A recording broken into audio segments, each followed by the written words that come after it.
एक एमएलए बनता है, वो फिर एमएलसी बनता है, फिर राज्यसभा का सदस्य बनता है, और फिर जब वो लोकसभा का सदस्य बनता है तो 4 पेंशन लेता है। और आपसे कहा जाता है कि हम पेंशन नहीं देंगे, क्योंकि अंग्रेजी में 4 एडिटर बैठे हैं, वो आर्टिकल लिखते हैं कि गवर्नमेंट को ये बोझ नहीं उठाना चाहिए। वो पैसा जो सरकार आपके पेंशन में खर्च करती, वो पैसा किसको जाता है? 5 बड़े उद्योगपतियों को जाता है जब उनका धंधा चौपट हो जाता है।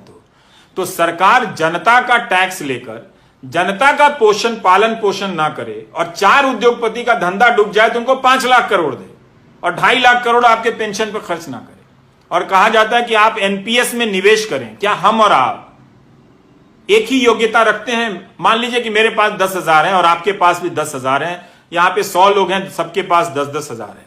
क्या सभी लोग बराबर क्षमता रखते हैं शेयर बाजार में निवेश कर अपने निवेश को बढ़ाने की? उनमें वो क्षमता है, दृष्टि है? मुझ में तो नहीं है, बहुत सारे लोगों में नहीं होगी। क्या उनको छोड़ा जा सकता है?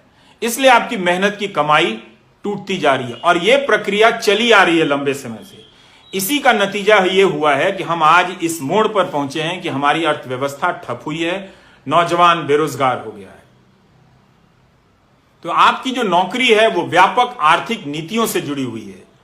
अगर आप इसको नहीं लाएंगे बहस के केंद्र में, इसे मुद्दा नहीं बनाएंगे, इस पर आप अपने आप को नहीं आजमाएंगे, तो मेरे दोस्तों, ये बीच बीच में मेरी 40,000 की नौकरी, मेरी 50,000 सदस्यों की नौकरी, इसको लेकर आप लड़ते रह जाओगे।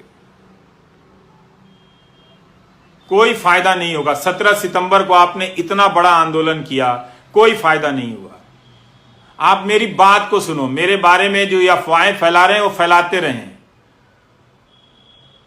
आईटी सेल का यही काम है। उनको मालूम है कि मैं बुनियादी सवाल कर रहा हूं और ये वो सवाल है जो 2017 से उठाने के कारण मेरा मजाक उड़ाया जाता है, पर मैं जानता हूं कि ये गलत हो रहा है। इसका शिकार मैं भी हूं। अगर अर्थव्यवस्था नहीं बढ़ेगी तो मेरी भी कमाई नहीं बढ़ेगी। हम जैसे लोग जो ऊपर जा रहे हैं नीचे सड़क के नीचे आ जाएंगे। और आपको तो जीवन में 10 साल या 5 साल के लिए ऊपर जाने का भी मौका नहीं मिलेगा। मुझे तो मिला भी,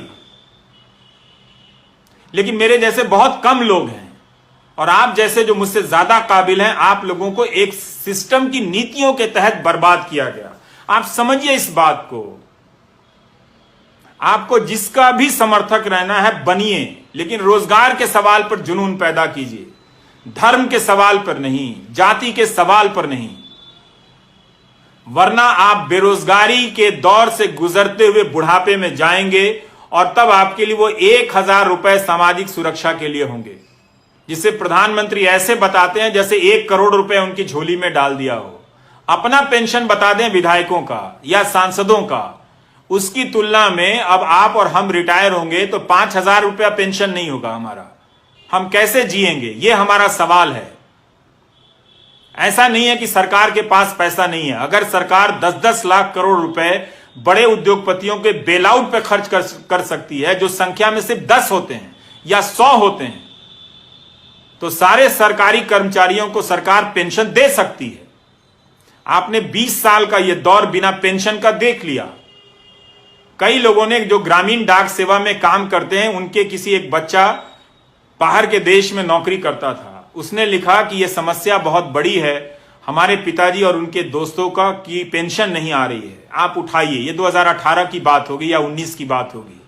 तो मैं इस विभाग को नहीं जानता था, तो उस लड़के ने कहा कि मैं न्यूजीलैंड या कहीं हूं तो मैं कमाकर अपने पिता को भेज देता हूं। पर उन्हें बहुत शर्मिंदगी होती है कि सरकारी नौकरी में 40 साल रहने के बाद भी बुनियादी जरूरतों के लिए बेटे पर निर्भर हैं। अच्छी बात है कि उनका बेटा भेज देता है, पर बहुतों के घर में ऐसी परिस्थितियां नहीं होंगी। उन्होंने बताया कि उनके पिता के कई दोस्त गरीबी में मर गए, इलाज की कमी के कारण मर गए। ये कब तक आप गोदी मीडिया का न्यूज चैनल और आईटी सेल देख देख कर ये तमाशा करेंगे? कब तक होने देंगे? इससे आपको क्या मिला?